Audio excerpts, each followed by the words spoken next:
Ô Jésus, délice de mon cœur, tu connais mes désirs. Je voudrais me cacher au regard humain pour que vivante, je sois comme si je ne vivais pas. Je veux vivre pure comme une fleur des champs.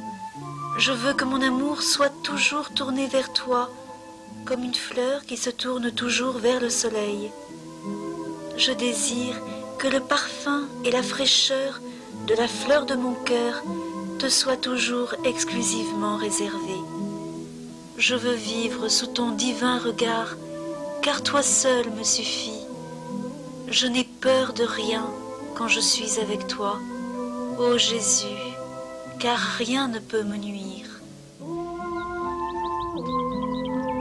C'est ainsi que sœur Faustine parlait avec Jésus. Dieu a voulu, par l'intermédiaire de cette humble religieuse polonaise, rappeler au monde entier le grand message de sa miséricorde. Mais qui est sœur Faustine? Elle est née en Pologne le 25 août 1905, dans un petit village de Głogów. Elle s'appelait Helena Kowalska. Les parents sont paysans et malgré leur dur travail, ils vivent très pauvrement. Ils y accueilleront pourtant la nombreuse famille de 10 enfants, dont Helena, la troisième. La vie familiale était pieuse, et dans leur maison, Dieu avait la première place. Elle va à l'école primaire, mais n'y reste que 2 ans, car ses parents ont besoin de son aide. Déjà à 7 ans, Jésus l'appelle à la vie religieuse. Pour elle, c'est une invitation à mener une vie plus parfaite. Adolescente, elle va travailler comme domestique dans une famille d'un village voisin. En revenant chez elle, Helena demande à ses parents de rentrer au couvent. Leur refus est catégorique. Elle repart à nouveau travailler à Łódź dans une autre famille. Quelque temps plus tard, elle demande à nouveau à ses parents de lui permettre d'entrer au couvent. La réponse est la même. Elle essaye alors d'étouffer en elle l'appel de Dieu en s'intéressant à ce qu'elle appelle les vanités de la vie. Le 1er août 1923 a lieu un événement décisif pour elle. Écoutons-la raconter cela dans ses cahiers. J'étais au bal avec une de mes sœurs. Pendant que tout le monde s'amusait, j'éprouvais des tourments intérieurs. Soudain, au moment où je commençais à danser, j'aperçus près de moi Jésus supplicié, dépouillé de ses vêtements, tout couvert de blessures, qui me dit ces mots. Jusqu'à quand vais-je te supporter et jusqu'à quand vas-tu me décevoir? À ce moment, la charmante musique cessa pour moi. La société où je me trouvais disparut à mes yeux. Il ne restait que Jésus et moi. La personnalité de sœur Faustine transparaît déjà. Souple à la grâce, elle répond avec élan dès qu'elle a la certitude de ce que Dieu lui demande.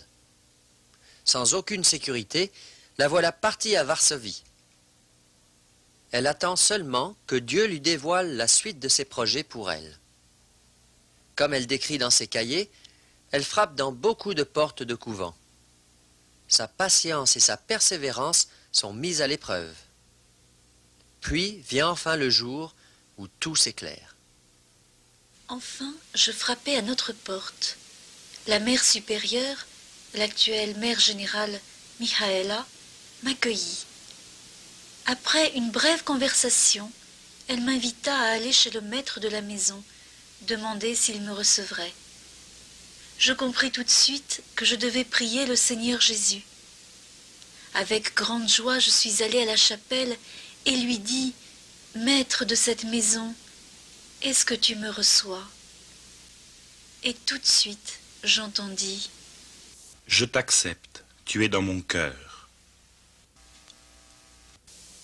Quand je sortis de la chapelle, la mère supérieure me demanda « Eh bien, est-ce que le Seigneur t'a reçu ?»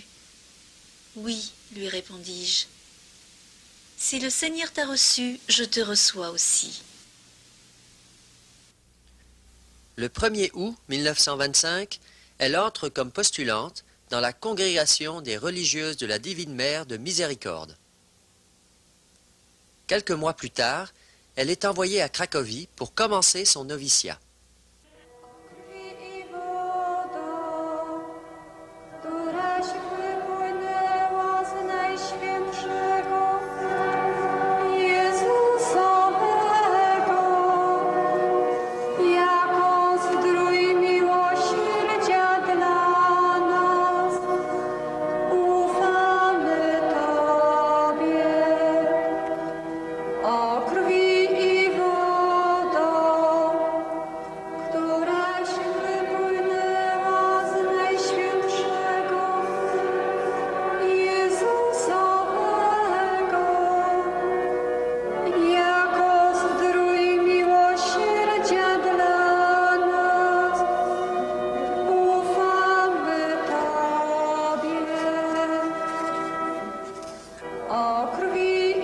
La vocation propre de la congrégation est de s'occuper des filles et des femmes en danger de se perdre dans le monde ou qui ont besoin d'une protection spéciale.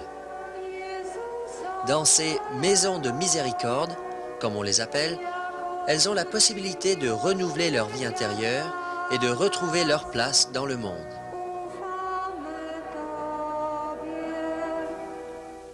Jésus l'a conduite justement ici, dans cette communauté dont la mission particulière est de sauver les âmes. Toute sa vie et sa mission ont été orientées pour sauver les âmes perdues.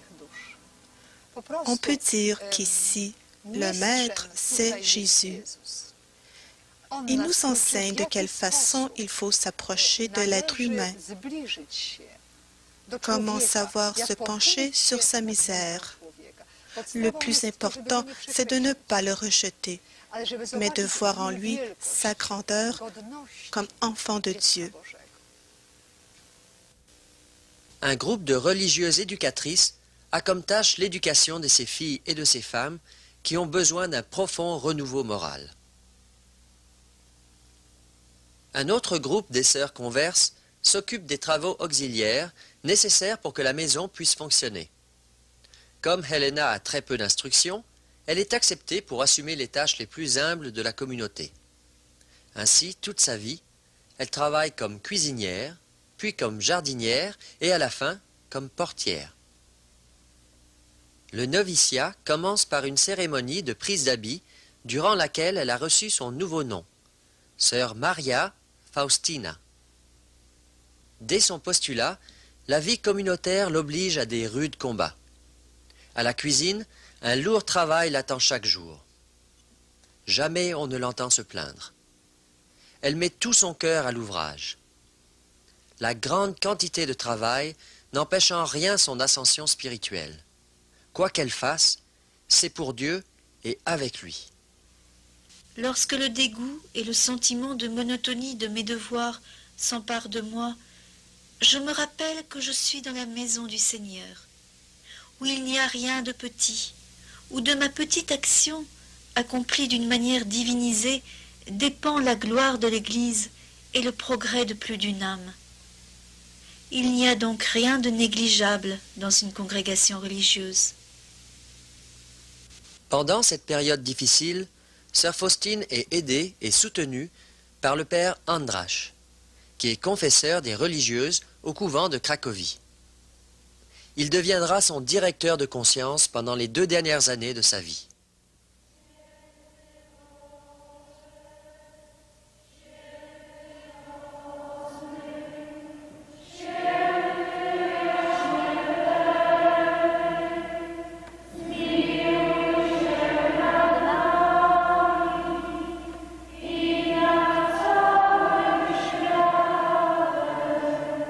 À partir du noviciat, elle entre dans une véritable nuit spirituelle.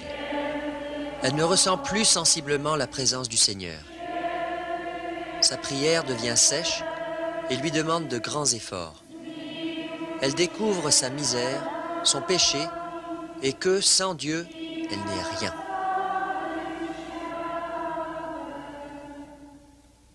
Une pensée terrible pour moi était de croire que j'étais rejetée de Dieu. Puis d'autres pensées me venaient. Pourquoi tâcher d'acquérir des vertus, de faire de bonnes actions? Pourquoi se mortifier et s'anéantir? À quoi bon faire des vœux? À quoi bon prier? À quoi bon se sacrifier et s'anéantir? À quoi bon faire, à chaque pas, le sacrifice de soi-même? À quoi bon? Si j'étais déjà rejetée par Dieu, à quoi bon ces efforts? Ici, Dieu seul sait ce qui se passait dans mon cœur. C'est seulement la foi qui donne un sens à la souffrance. La souffrance est un mal. Elle est venue au monde par l'homme, par le péché et par Satan. Dieu ne voulait pas la souffrance et Dieu ne veut pas la souffrance. Mais à ce mal qui est devenu pour l'homme un poids si lourd à porter, la miséricorde de Dieu et sa grandeur a su donner une dimension positive en sanctifiant la souffrance. Sœur Faustine, pourtant une âme si pure, a vécu dans sa vie tant de souffrances. Elle a été purifiée même dans tout ce qui est humain pour devenir sanctifiée, pour que tout dans sa vie soit sanctifié. Dieu a accompli cela en permettant la souffrance. La croix acceptée enrichit beaucoup l'être humain, car à ce moment, il devient ouvert vers Dieu. Il devient humble. Et l'humilité, comme la confiance, ouvre la nature humaine vers l'action divine. Si l'être humain devient riche de Dieu, non pas de lui-même, mais de Dieu, c'est pour cela qu'il devient si beau, et c'est pour cela qu'il attend à donner et à dire à l'autre. Sœur Faustine s'est livrée totalement à Dieu et n'est jamais revenue sur ce don. Avec patience et persévérance, elle traverse cette nuit spirituelle. Parfois, quelques éclaircies de grâce surnaturelle l'aident à tenir bon et à reprendre souffle.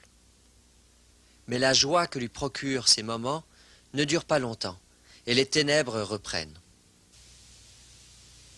La Sainte Vierge me rendit visite, tenant Jésus dans ses bras.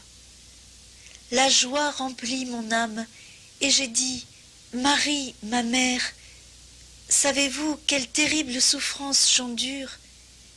Et la mère de Dieu me répondit, « Je sais combien tu souffres, mais n'aie pas peur, j'ai et j'aurai toujours compassion de toi. » Elle sourit affectueusement et disparut.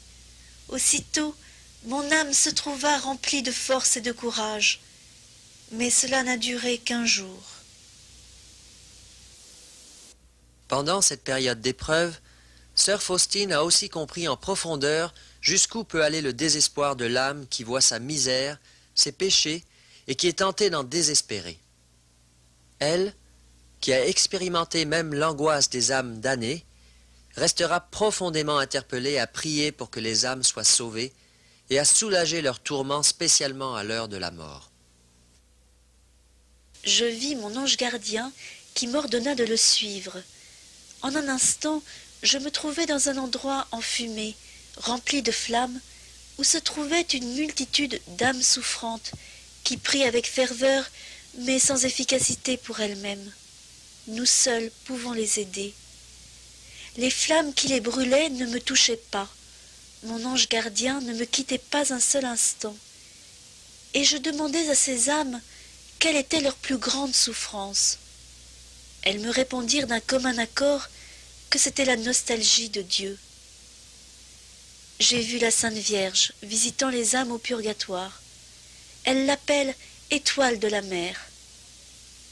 Elle leur apporte du soulagement. Je voulais encore leur parler, mais mon ange gardien m'avait déjà donné le signal du départ. Nous sortions de cette prison de douleur quand Dieu a dit « Ma miséricorde ne veut pas cela, mais la justice l'exige. » Depuis ce moment, je suis en relation plus étroite avec les âmes souffrantes. Durant 5 ans, elle renouvelle ses vœux. Après le temps de la nuit, le Seigneur lui fait à nouveau sentir son amour et le cœur de sœur Faustine s'enflamme. Dans son journal, Écrit par obéissance à son confesseur, sœur Faustine raconte ce qui lui est arrivé, ce que le Seigneur lui a fait vivre et découvrir, les grâces de sa miséricorde et sa joie d'y répondre. Depuis que j'ai aimé Dieu de tout mon être, de toute la force de mon cœur, la peur a cédé. Et quoique l'on me parle de sa justice, je n'ai pas du tout peur de lui, car par expérience, je sais que Dieu est amour, et que son esprit est paix. Et je vois maintenant que mes actes inspirés par l'amour sont plus parfaits que ceux que j'ai accomplis par crainte. J'ai mis ma confiance en Dieu, et je n'ai peur de rien. Je m'en suis remise à sa sainte volonté. Qu'il fasse de moi ce qu'il veut, je l'aimerai quand même. Le 1er mai 1933, ici, dans cette chapelle, elle a fait ses vœux perpétuels en présence de l'évêque Rospon. La présence divine me pénétra. Mon âme fut plongée en Dieu et inondée d'un tel bonheur que je ne puis le décrire même en partie. J'étais singulièrement unie à Dieu. Il me semblait, en voyant l'amour dans son regard, que j'allais mourir. J'eus une longue causerie avec le Seigneur, sans prononcer un mot. De ce moment, je me sentis consacrée. Un grand mystère s'est accompli entre Dieu et moi. Mon âme en fut affermie et fortifiée. Dieu m'a laissé comprendre l'unique chose qui est à ses yeux une valeur infinie. C'est l'amour. L'amour de Dieu, l'amour. L'amour et encore une fois l'amour, et rien ne peut être comparé à l'acte de pur amour de Dieu. Oh, quels inconcevables égards Dieu a envers l'âme qui l'aime sincèrement. Oh, que l'âme qui, déjà sur terre, jouit de ces égards particuliers, est heureuse. Et c'est l'âme petite et humble. Le signe extérieur des premiers vœux est la croix sur une pèlerine et le voile noir. Le signe des vœux perpétuels est une alliance en argent sur le doigt. C'est l'alliance de sœur Faustine avec Jésus.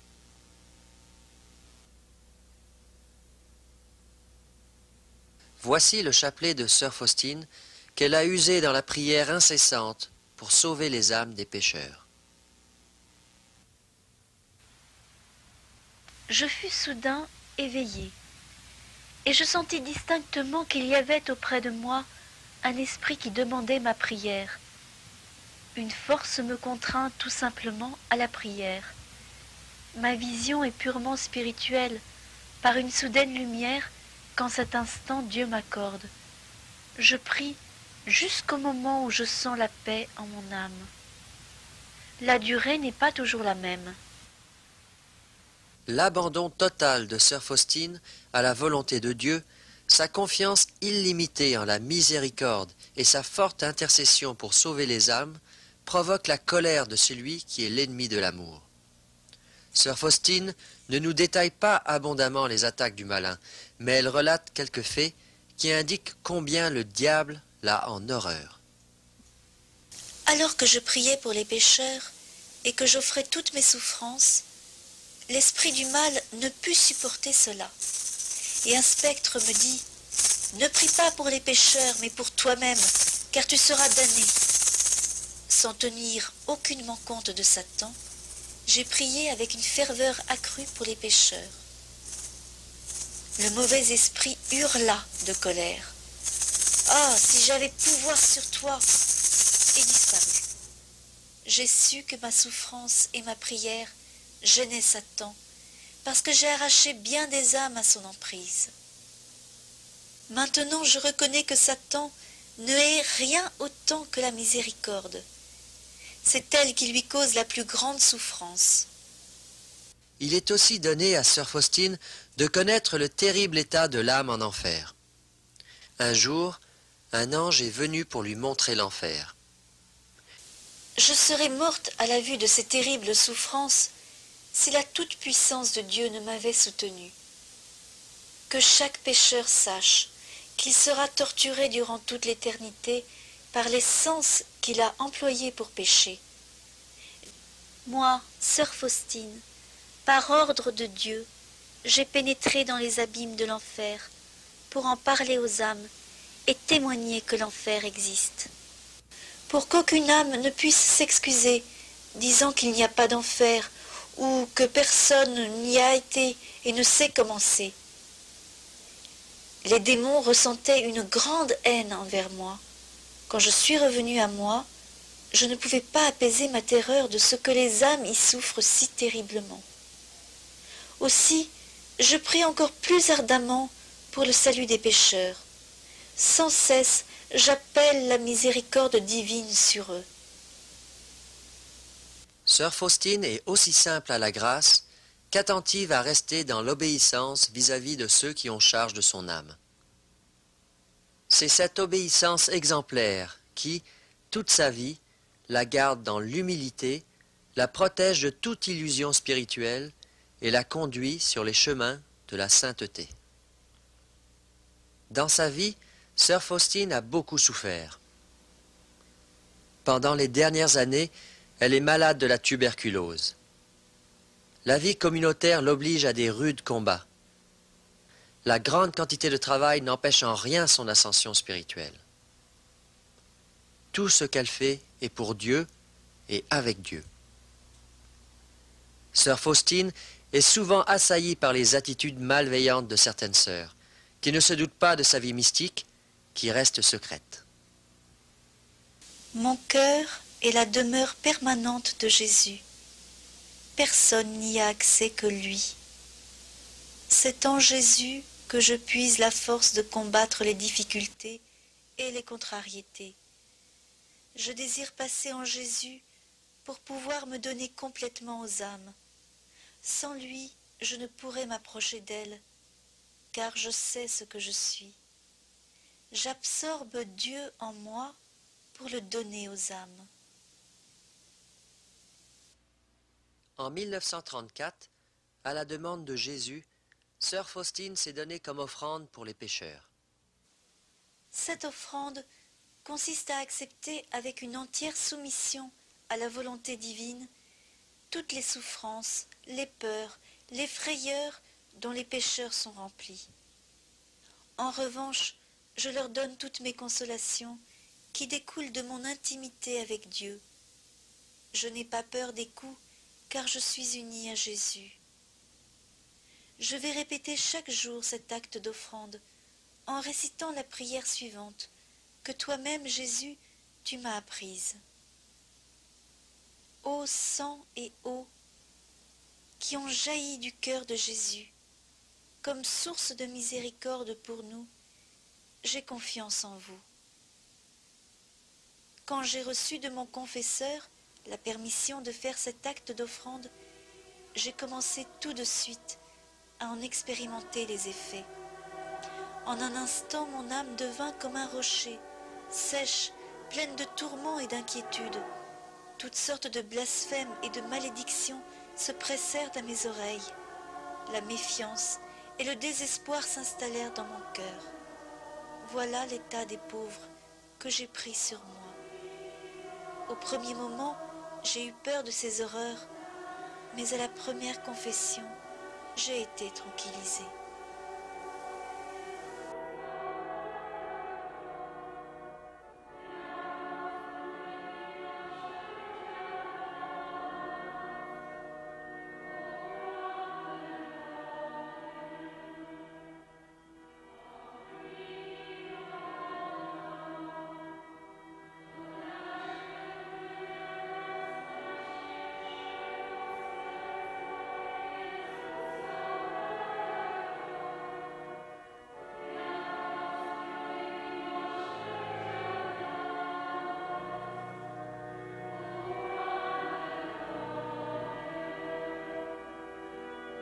Sœur Faustine a reçu de Dieu beaucoup de dons extraordinaires, particulièrement de saisir le mystère de l'infinie miséricorde divine pour que le monde la connaisse.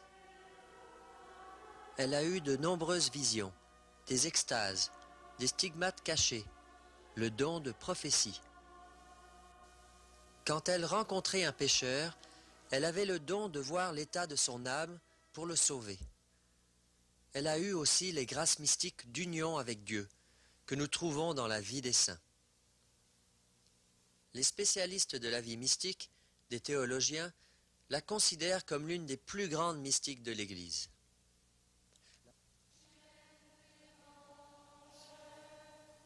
Sœur Faustine est morte ici, dans ce couvent, à l'âge de 33 ans, le 5 octobre 1938.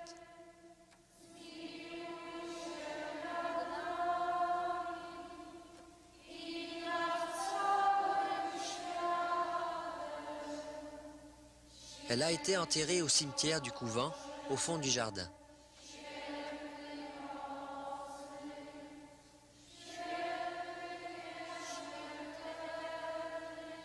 En 1966, ses restes ont été transportés ici, dans cette chapelle. Sa tombe se trouve ici, à droite de l'entrée.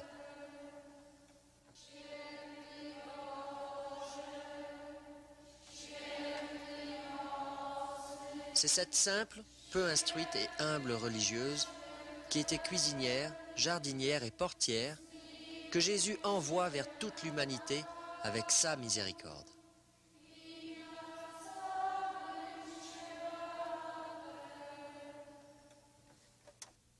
Quelle est cette mission? Glorifier et faire glorifier l'infinie miséricorde de Dieu. Sœur Faustine nous rappelle la vérité que nous connaissons. Dieu nous a tant aimés qu'il a donné son Fils unique pour que ceux qui croient en lui ne périssent pas, mais aient la vie éternelle. Cette vérité est connue, mais, dit Jésus, les gens l'ont oubliée. Sœur Faustine nous appelle à une confiance totale en Dieu et nous transmet les nouvelles formes du culte de la miséricorde. N'ayant pas encore un directeur de conscience qui puisse la suivre régulièrement, elle doit souvent faire face aux incompréhensions des confesseurs par rapport à sa vie mystique et à leur méfiance quant à l'appel précis de Jésus. C'est ainsi qu'elle supplie le Seigneur de lui donner un père spirituel qui l'éclaire. Elle devra encore attendre, mais pour l'encourager, le Seigneur lui dévoile dans une vision le prêtre qui, bientôt, viendra l'aider. Le 22 février 1931, Sœur Faustine est envoyée dans le couvent à Płock. C'est là qu'un grand événement a lieu. Écoutons ce qu'elle écrit dans son cahier. Un soir, dans ma cellule, je vis Jésus vêtu d'une tunique blanche, une main levée pour bénir, la seconde touchait son vêtement sur la poitrine. De la tunique entr'ouverte sortaient deux grands rayons, l'un rouge, l'autre pâle. Je fixais le Seigneur en silence, l'âme saisie de crainte, mais aussi d'une grande joie. Après un moment, Jésus me dit : Peins un tableau de ce que tu vois avec l'inscription « Jésus, j'ai confiance en toi ». Je désire qu'on honore cette image d'abord dans votre chapelle, puis dans le monde entier. Je promets que l'âme qui honorera cette image ne sera pas perdue. Je lui promets aussi la victoire sur ses ennemis dès ici-bas et spécialement à l'heure de la mort. Moi-même, je la défendrai comme ma propre gloire. Dès qu'elle reçoit cette révélation, Sœur Faustine est inquiète, car elle ne sait pas peindre et décide de la transmettre à son confesseur. Mais celui-ci lui répond : « Oui, peins l'image de Dieu dans ton âme. » Lorsqu'elle sortait du confessionnal, elle entendit de nouveau ces paroles. « Mon image est en toi. Je désire qu'il y ait une fête de la miséricorde. Je veux que cette image que tu peindras avec un pinceau soit solennellement bénie, le premier dimanche après Pâques. Ce dimanche doit être la fête de la miséricorde. Je désire que les prêtres proclament ma grande miséricorde envers les âmes pécheresses, qu'elle n'ait pas peur de s'approcher de moi. Les flammes de ma miséricorde me brûlent. Je veux les répandre sur les âmes. Toute cette nouvelle mission semble bien difficile à sœur Faustine. Elle se sent incapable de la remplir. Mais Jésus lui fait comprendre que tout est dans sa main.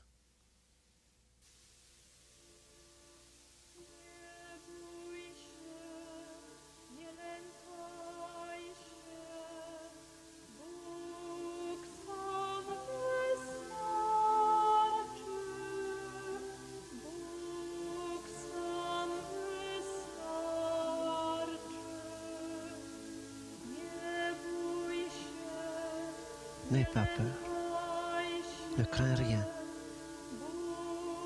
Aie confiance. Dieu seul te suffit. Dieu seul te suffit.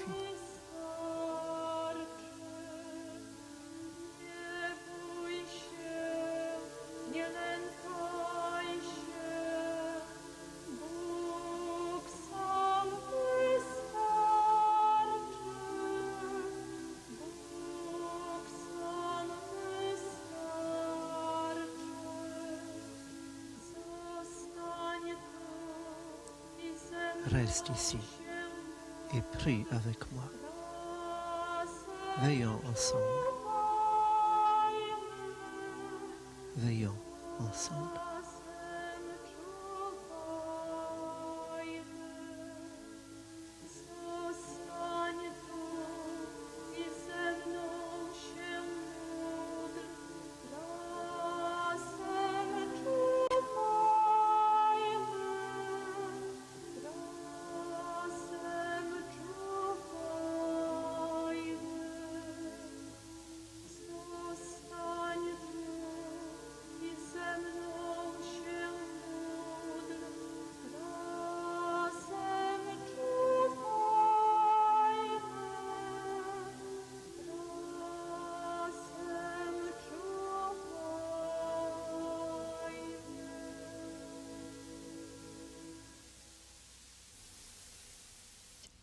Je sens que je suis unie au Seigneur si étroitement que je ne trouve pas de mots pour bien définir cette union. Il me suffit, lui seul, l'unique. En lui, je vois tout et rien sans lui. Je ne cherche pas de bonheur en dehors de mon être intérieur où demeure Dieu. Je me réjouis de Dieu à l'intérieur de moi-même. J'y vis sans cesse avec lui. C'est là ma plus grande intimité avec lui, à l'abri des regards humains. La Sainte Vierge m'encourage à me comporter de la sorte avec Dieu. Un mois plus tard, elle est envoyée à Vilno. C'est là que vint un grand encouragement. La semaine de confession arriva, et, à ma grande joie, j'aperçus ce prêtre que je connaissais déjà avant de venir à Vilno. Je le connaissais pour l'avoir vu en vision. L'abbé Michał Sopoćko est docteur en théologie et grand homme de prière. Au début, il était méfiant face aux révélations de sœur Faustine, mais quand il a eu la certitude que cela venait de Dieu, il s'est engagé totalement à cette œuvre de la miséricorde divine. Le père Sopoćko demande au peintre Kazimierowski de faire le tableau du Christ miséricordieux selon les indications de sœur Faustine. Une fois, j'étais chez le peintre chargé de peindre cette image. Comme j'ai été peinée en voyant qu'elle n'est pas aussi belle que l'est Jésus. Mais j'ai caché ma déception profondément dans mon cœur. Je suis revenue à la maison. Je suis allée aussitôt à la chapelle où j'ai beaucoup pleuré. J'ai dit au Seigneur, « Qui te peindra aussi beau que tu l'es ?» Soudain, j'ai entendu ces paroles. Ce n'est ni dans la beauté des couleurs, ni dans celle des coups de pinceau que réside la grandeur de cette image, mais dans ma grâce. Ce premier tableau, peint en 1934, est resté à Vilno, dans l'église de l'Esprit Saint qui est actuellement la seule église polonaise encore présente dans cette ville. Cette simple, mais humble et courageuse religieuse non instruite, qui avait une confiance totale en Dieu, a été choisie par Jésus comme apôtre de la miséricorde de Dieu. Un jour, il lui a dit, « À l'époque de l'Ancien Testament, j'envoyais vers mon peuple des prophètes. Aujourd'hui, je t'envoie vers toute l'humanité avec ma miséricorde. » Ainsi, cette simple ordinaire religieuse, qui était cuisinière, jardinière et portière, est envoyée par Jésus vers l'humanité avec sa miséricorde. En quoi consiste sa mission? Rappeler au monde une vérité connue depuis longtemps concernant l'amour miséricordieux de Dieu. Dieu a tant aimé le monde qu'il a donné son Fils unique pour que chaque homme qui croit en lui ne périsse pas, mais ait la vie éternelle. Cette vérité est connue depuis longtemps, depuis qu'est connue la révélation. Mais, dit Jésus, les hommes l'ont oublié. C'est par sœur Faustine qu'il veut rappeler au monde cette vérité. Le tableau que vous voyez ici a été réalisé après la mort de sœur Faustine, à la fin de la Deuxième Guerre mondiale. Il a été peint par le peintre de Cracovie, Adolf Hewa, qui l'a offert comme remerciement d'avoir été sauvé pendant les événements de la guerre. Le tableau du peintre Hewa est devenu connu par de multiples grâces. Des copies de ce tableau ont été diffusées à travers le monde entier. C'est ainsi que se réalisa la volonté de Jésus, qu'il a manifestée lors de sa première apparition à Płock. Je désire que ce tableau soit vénéré dans votre chapelle et ensuite dans le monde entier. Et il en a été ainsi. Que représente ce tableau? Il nous envoie aux deux événements d'Évangile. Quand Jésus s'est montré aux apôtres dans le Cénacle, nous nous souvenons que cet évangile est lu justement le premier dimanche après Pâques. Jésus est entré, les portes fermées, en saluant les apôtres réunis par les mots « Paix à vous ». Et c'est à ce moment qu'il a constitué le sacrement de réconciliation. C'est le sacrement qui donne à l'homme une telle paix que le monde ne peut lui donner. C'est le premier événement auquel nous envoie ce tableau. Le deuxième, c'est le vendredi saint, la crucifixion et son cœur qui a été transpercé par une lance. Jésus lui-même a expliqué la signification des rayons sur ce tableau. Il a dit que le rayon pâle signifie l'eau qui purifie l'âme. Et le rayon rouge signifie le sang qui est la vie des âmes. Ces deux rayons sont sortis de son cœur transpercé par la lance sur la croix. Ce tableau de Jésus miséricordieux est connu sous le vocable « Jésus, j'ai confiance en toi ». En effet, par sa passion, sa mort et sa résurrection, Jésus manifeste clairement l'amour de Dieu aux hommes. Il nous interpelle à la confiance envers Dieu et à la miséricorde envers les autres. Qu'est-ce que la confiance? C'est plus que de croire en l'existence de Dieu, c'est de nous confier entièrement à l'amour de Dieu qui est notre Père. Jésus disait à sœur Faustine que la confiance est comme un récipient pour puiser la grâce. Plus il est grand, plus les grâces peuvent se déverser sur nous. Il dit « Les grâces de ma miséricorde se puisent à l'aide d'un unique moyen qui est la confiance. Plus sa confiance est grande, plus l'âme reçoit. Les âmes d'une confiance illimitée me sont une grande joie, car je verse en elles le trésor entier de mes grâces. » À la vénération du tableau de Jésus miséricordieux sont attachées trois promesses comme Jésus l'a dit. La première d'entre elles, c'est la grâce d'être sauvé. L'âme qui vénérera ce tableau ne périra pas pour l'éternité. La deuxième promesse donne l'assurance de grands progrès dans le perfectionnement de vie chrétienne. Jésus a promis de donner à cette âme la victoire contre les ennemis. Il s'agit bien sûr des ennemis de l'âme. La troisième promesse, c'est la grâce d'une bonne mort. Moi-même, je la défendrai comme ma propre gloire, justement en cette heure la plus difficile de l'homme. Toute grâce dérive de la miséricorde, et la dernière heure est pleine de miséricorde pour nous. Que personne ne doute de la bonté de Dieu. Nos péchés seraient-ils noirs comme la nuit? La miséricorde de Dieu est plus forte que notre misère. Une seule chose est nécessaire, que le pécheur entr'ouvre, ne serait-ce qu'un peu, les portes de son cœur au rayon de la miséricorde divine, et Dieu fera le reste. Mais malheur à l'âme qui a fermé la porte à la miséricorde divine, même si c'est à la dernière heure. La fête de la miséricorde divine, le premier dimanche après Pâques, est une autre façon de vénérer la miséricorde de Dieu que nous transmet sœur Faustine. Pour préparer cette grande fête dans la prière, on commence le vendredi saint une neuvaine, que sœur Faustine appelle la grande neuvaine. Elle se termine le premier dimanche après Pâques.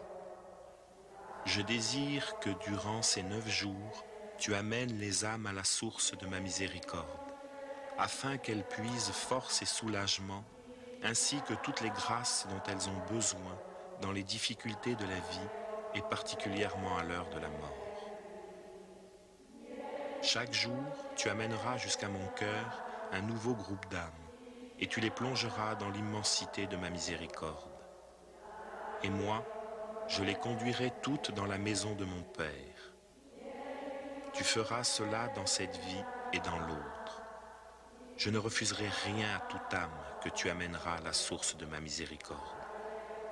Et chaque jour, tu imploreras mon Père, au nom de ma douloureuse passion, de t'accorder des grâces pour ces âmes-là. Jésus accorde à la célébration de la fête de miséricorde une promesse toute spéciale. Toute âme qui en ce jour s'approchera de la source de vie par la confession et la sainte communion obtiendra le pardon complet de ses fautes et la remise de leur punition. C'est une grâce plus grande que les indulgences. Elle exige le rejet de tout attachement au péché et d'avoir une confiance totale en Dieu Père et demande de notre part un amour actif de charité envers notre prochain.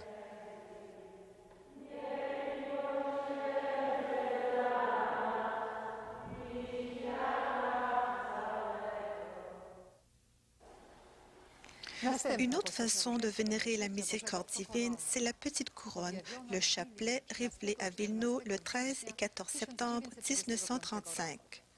Sœur Faustine, dans sa cellule, a aperçu un ange, exécuteur de la colère de Dieu. Quand elle a vu ce signe de la colère divine, elle a eu très peur et elle a commencé à supplier l'ange de s'arrêter quelques instants et que le monde fera pénitence. Elle écrit qu'à ce moment, elle s'est trouvée en présence de la majesté de la Sainte Trinité et qu'elle n'a pas osé redire cette supplication. La grandeur de sa majesté me pénétra jusqu'au fond de l'âme, et je n'osais plus répéter mes supplications. Au même instant, je sentis en mon âme la force de la grâce de Jésus qui habite en mon âme. À l'instant même où je pris conscience de cette grâce, j'ai été enlevée devant le trône de Dieu. Oh, qu'il est grand notre Seigneur et notre Dieu, inconcevable est sa sainteté. J'ai commencé à supplier Dieu pour le monde par des paroles entendues intérieurement. Alors que je priais ainsi, j'ai vu l'impuissance de l'ange qui ne pouvait accomplir la juste punition qui revient de plein droit au péché. Je n'avais jamais encore prié avec tant de force intérieure. Père éternel, je t'offre le corps, le sang, l'âme et la divinité de ton cher Fils bien-aimé, notre Seigneur Jésus-Christ, en réparation pour nos péchés et de ceux du monde entier. Par sa douloureuse passion, prends pitié de nous et du monde entier. Quand elle a senti en son âme la force de l'action de Jésus, elle s'est mise à prier avec lui avec des mots de la petite couronne, le chapelet à la miséricorde divine. C'est alors qu'elle a vu que la punition de Dieu a été repoussée de la terre. Le lendemain, quand elle est entrée dans la chapelle, Jésus lui a enseigné encore une fois comment réciter ce chapelet à la miséricorde divine. Au début, tu diras le Notre Père, l'Ave et le Credo. Puis, comme sur un chapelet ordinaire, sur des gros grains, tu diras Père éternel, je t'offre, etc. Sur les petits grains, par sa douloureuse passion. Et pour finir, Dieu saint, Dieu fort, Dieu immortel, prends pitié de nous et du monde entier. À cette prière, Jésus a attaché aussi des promesses extraordinaires. À part les promesses globales, les promesses détaillées concernent l'heure de la mort. Le Seigneur Jésus promet la grâce d'une bonne mort et d'une calme mort, non seulement à ceux qui diront eux-mêmes ce chapelet, mais aussi aux mourants, auprès de qui les autres prieront avec ces paroles. C'est une très grande promesse. Jésus a dit que même le pécheur le plus endurci, s'il dit au moins une fois ce chapelet, obtiendra la grâce de sa miséricorde. Les prêtres la donneront aux mourants comme une dernière planche de salut. C'est alors que Jésus a dit, « Moi-même, je me mettrai entre cette âme et le Père, car Jésus est mort aussi pour cet homme sur la croix. » Dans la chapelle à Cracovie, les religieuses récitent le chapelet à la miséricorde divine.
Père éternel, je t'offre le corps, le sang, l'âme et la divinité de ton cher Fils bien-aimé, notre Seigneur Jésus-Christ, en réparation de nos péchés et de ceux du monde entier.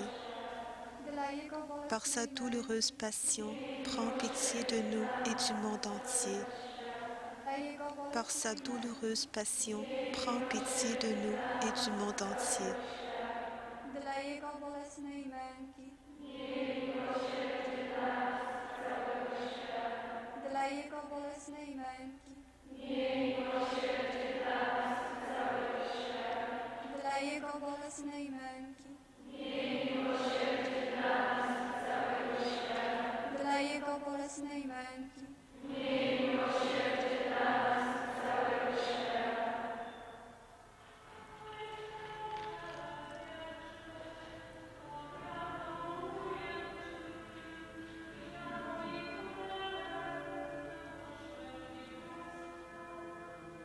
Ma miséricorde enveloppera les âmes qui réciteront ce chapelet pendant leur vie et surtout à l'heure de la mort.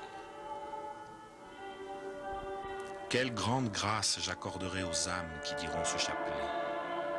Les profondeurs de ma miséricorde sont émues pour ceux qui disent ce chapelet.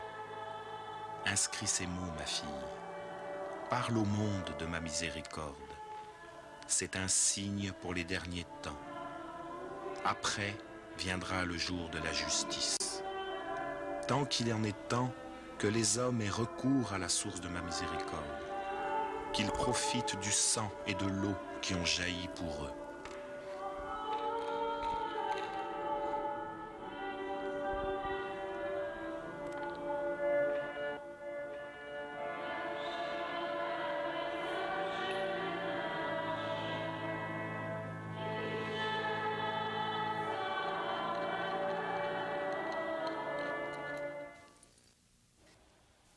Une autre forme de la vénération de la miséricorde divine, c'est 3 heures de l'après-midi, l'heure de l'agonie de Jésus sur la croix. Jésus a dit ainsi, « À chaque fois, quand tu entendras l'horloge sonner 3 heures, plonge-toi tout entière dans ma miséricorde en l'adorant et en la glorifiant. Appelle sa puissance pour le monde entier et particulièrement pour les pauvres pécheurs. En cette heure est venue la grâce pour le monde entier.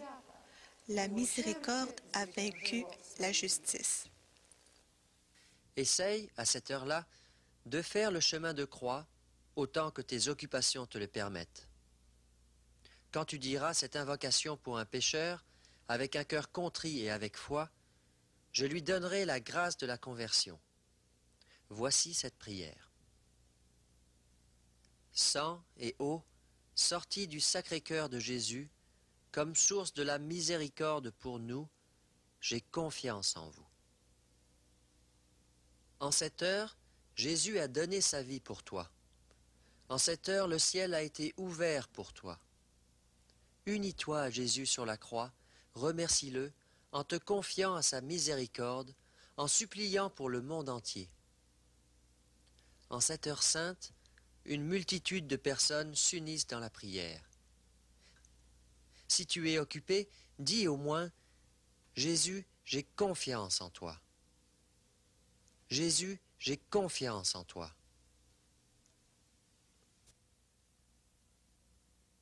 Pendant la méditation du matin, la présence de Dieu m'a enveloppée d'une façon spéciale. En voyant la grandeur incommensurable de Dieu et en même temps son abaissement jusqu'à la créature. Soudain, je vis la Mère de Dieu qui me dit que l'âme qui suit fidèlement le souffle de la grâce est agréable à Dieu. J'ai donné au monde le Sauveur, et toi, tu dois parler au monde de sa miséricorde et préparer le monde à la seconde venue de celui qui viendra, non comme Sauveur miséricordieux, mais comme juste juge. Oh, comme ce jour est terrible! Le jour de la justice a été décidé, le jour de la colère de Dieu. Les anges tremblent devant lui. Parle aux âmes de cette grande miséricorde, tant que c'est le temps de la grâce.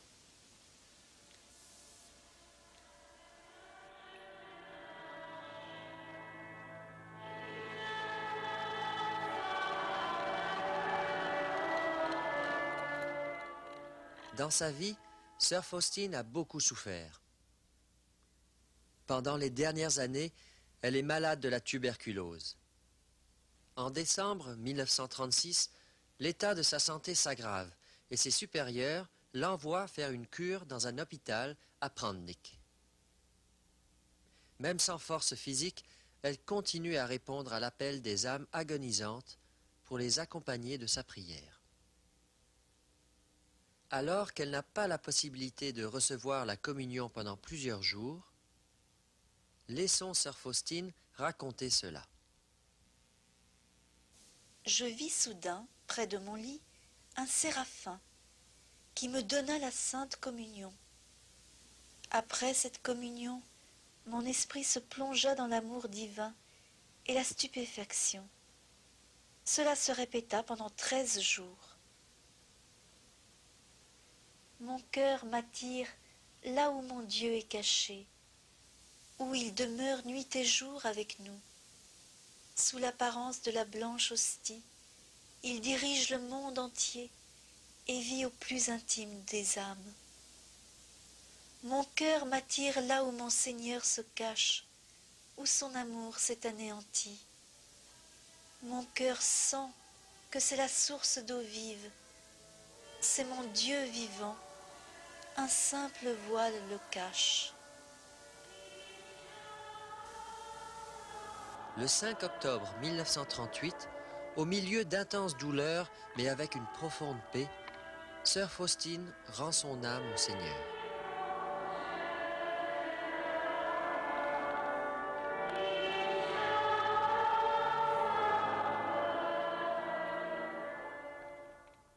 Avant sa mort, quand elle était très malade, à un moment, Sœur Faustine a dit qu'elle sent que sa mission ne s'arrêtera pas avec la mort, mais au contraire qu'elle va commencer. Nous sommes bien conscients de cela. Pendant toute sa vie, connue de personne, elle est restée pauvre, simple petite religieuse et maintenant elle est allée dans le monde entier. Pendant la dernière fête de la Miséricorde après Pâques, il y avait plus de 80 000 personnes qui sont venues ici pour prier. C'est pour cela que nous avons construit cet hôtel pour que célébration puisse avoir lieu. À cette occasion, la messe est célébrée par le cardinal. Nous recevons beaucoup de lettres. Dans nos archives, il y a plus de 10 000 grâces enregistrées. Des milliers de pèlerins du monde entier viennent prier ici, sur sa tombe. Après le procès informatif diocésain, ouvert à Cracovie en 1965 par le cardinal Karol Wojtyła, la cause de béatification de Sœur Faustine a été introduite à Rome. La guérison miraculeuse par l'intercession de Sœur Faustine d'une femme américaine que les commissions médicales ont confirmée a été un des éléments nécessaires pour compléter le dossier. La béatification de Sœur Faustine a eu lieu le 18 avril 1993 à Rome.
Je te remercie, mon Dieu, de m'avoir créé, de m'avoir du néant appelé à l'existence, d'avoir imprimé ta divine empreinte en mon âme et de ne l'avoir fait que par amour.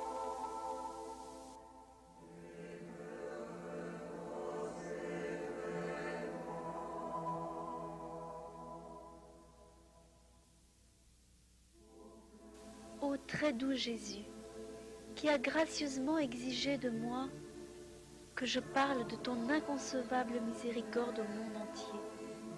Voici qu'aujourd'hui, je prends en main ces deux rayons qui ont jailli de ton cœur miséricordieux, le sang et l'eau, et je les répands sur tout le globe terrestre, pour que toute âme éprouve ta miséricorde, et l'ayant éprouvée, t'adore pendant l'éternité.